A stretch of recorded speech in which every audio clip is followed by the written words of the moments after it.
Pemirsa, pakar hukum tata negara Denny Indrayana membocorkan sejumlah opsi akan putusan Pilpres 2024. Ini putusan terkait dengan perselisihan hasil pemilihan umum di Mahkamah Konstitusi yang sampai sekarang masih bergulir. Di antaranya ada opsi mengabulkan permohonan pemohon. Ada pula opsi yang diutarakan oleh Denny Indrayana menolak seluruh permohonan dari 01 maupun 03. Kita simak bersama berikut ini.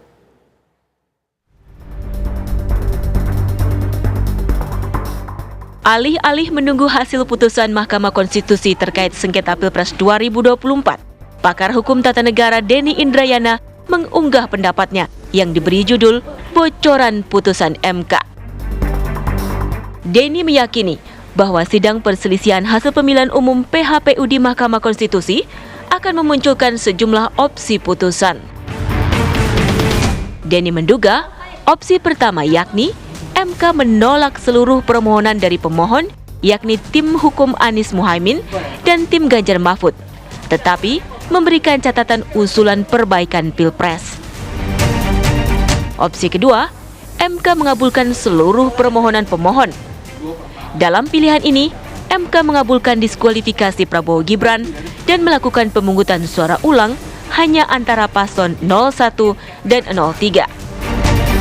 Poin selanjutnya menurut Denny adalah MK mengabulkan sebagian permohonan, yakni diskualifikasi Gibran dengan catatan Prabowo dapat kembali ikut PSU bersama pasangan baru.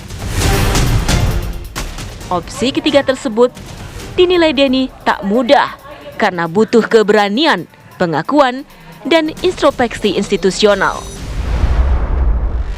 Sementara itu, opsi terakhir memang tak termaktub dalam permohonan 01 dan 03, sehingga berpeluang ultra petita di atas perkara yang dituduhkan, sehingga keputusan hakim di luar permintaan para pihak.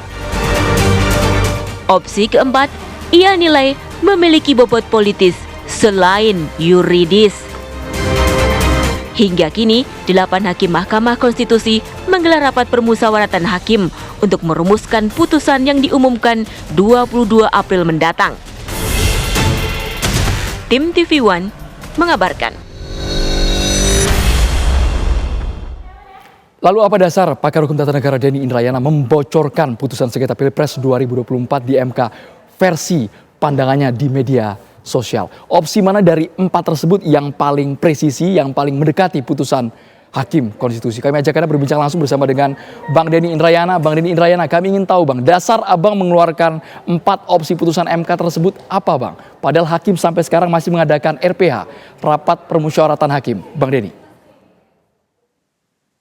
Ya, dasarnya aturan perundang-undangan ya. Jadi kalau kita yang mengerti persidangan Mahkamah Konstitusi, baik di Undang-Undang MK maupun peraturan Mahkamah Konstitusi terkait dengan sengketa Pilpres, itu putusan majelis itu ada 3, tidak dapat diterima, mengabulkan atau menolak.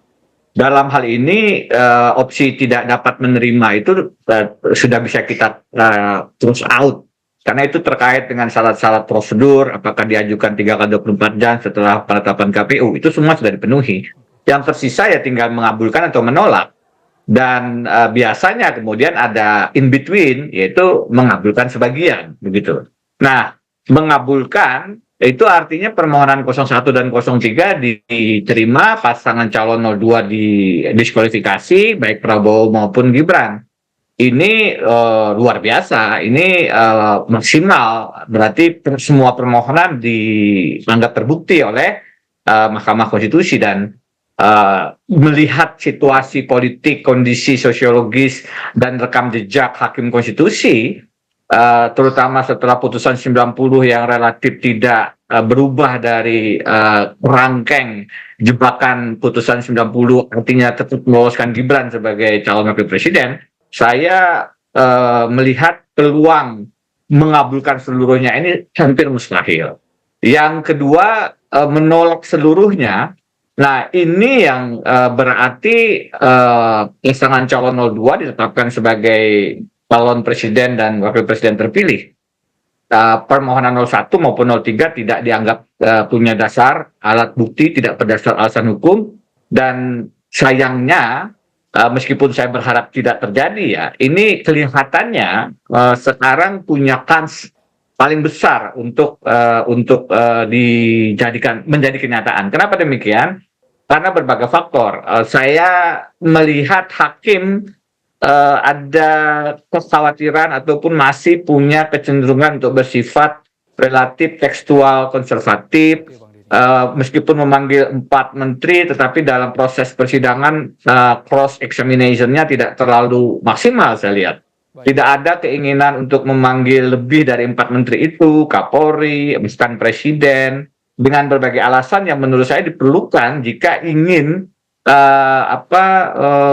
mengabulkan permohonan pasangan calon 1 dan 3. Jadi kecenderungan untuk menolak ini atau menerima itu menjadi kecil. Yang mungkin adalah mengabulkan sebagian, tapi lagi-lagi mengabulkan sebagian yang diminta oleh pasangan calon Amin 01 itu adalah mendiskualifikasi hanya Gibran Rakabuming Raka, padahal itu berarti MK keluar dari kerangkeng putusan 90.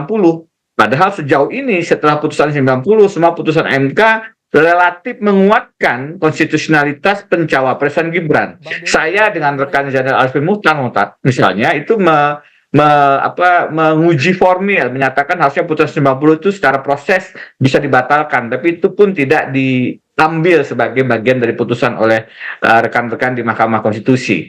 Sehingga saya merasa ini pun saya sebut butuh selain keberanian adalah introspeksi institusional, pengakuan salah dari Mahkamah Konstitusi, dan sejauh ini itu tidak terjadi. Maka Bang Denny mengatakan jika ingin mengabulkan 01 dan juga 03 itu mustahil sepertinya untuk keseluruhan. Tapi kalau yang mengabulkan sebagian dimaknainya seperti apa, Bang Denny Indrayana? Mengabulkan sebagian kan artinya hanya mendiskualifikasi Gibran. Itu dimintakan oleh pasangan calon 01 Anies Muhaimin dalam tuntutan atau petitum mereka. Ini relatif sulit juga, karena saya tadi jelaskan, itu berarti MK sebenarnya keluar dari pakem putusan 90.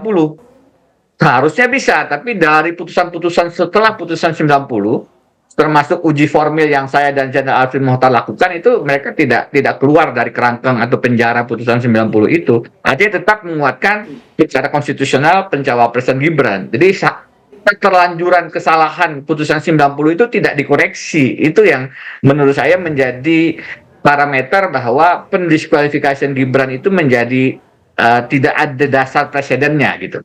Nah, yang terakhir, yang keempat adalah sebenarnya berpijak pada pasal 8 ayat 2 Undang-Undang 45. Ini tidak dimintakan oleh paslon 1 dan paslon 3, dan karenanya ada konsep ultra petitnya bahwa tidak dimintakan tapi dijadikan amar oleh mahkamah. Apakah itu mungkin? Dalam perjalanan putusan-putusan MK, amar yang ultra petita ini bukan sekali dua kali dilakukan.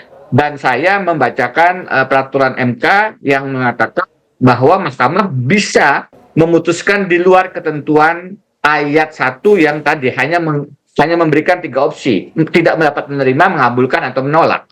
Karena itu saya berpendapat ini adalah dasar untuk dilakukan ultra petita.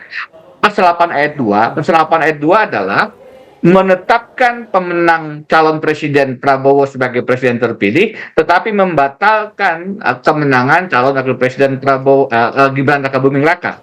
Dengan demikian 20 Oktober nanti yang dilantik hanya presiden, terjadi kekosongan wakil presiden. Pasal 8 ayat 2 mengatur dalam hal terjadi kekosongan wakil presiden, maka dalam waktu selambat-lambatnya 60 hari MPR bersidang untuk memilih wakil presiden dari 2 calon yang diusulkan oleh presiden. Jadi nanti kalau ini yang kemudian diputuskan oleh MK, maka Presiden Prabowo tetap dianggap sebagai calon terpilih, dan kemudian setelah dilantik dia mengusulkan 2 nama. Pasangannya dipilih ini, oleh MPR Bang Denny, pasangannya ini apakah melalui PSU pemungutan suara ulang atau dipilih dari paslon yang sudah eksis, yang sudah berkontestasi? Kalau kita mengacu pada pasal 8 ayat 2, berarti opsi keempat ini yang ditanyakan ya, Oke. Mas Andrew ya. Itu adalah kewenangan prerogatif presiden untuk mengusulkan 2 nama, yang 2 nama itu disodorkan kepada MPR. Jadi gantung Prabowo, siapa yang akan dia pilih untuk diusulkan 2 nama kepada MPR. Yang memilih MPR dalam waktu paling lambat atau dalam rentang waktu 60 hari. dari tanggal 20 Oktober. Kalau 20 Oktobernya Pak Prabowo sudah mengusulkan nama ya.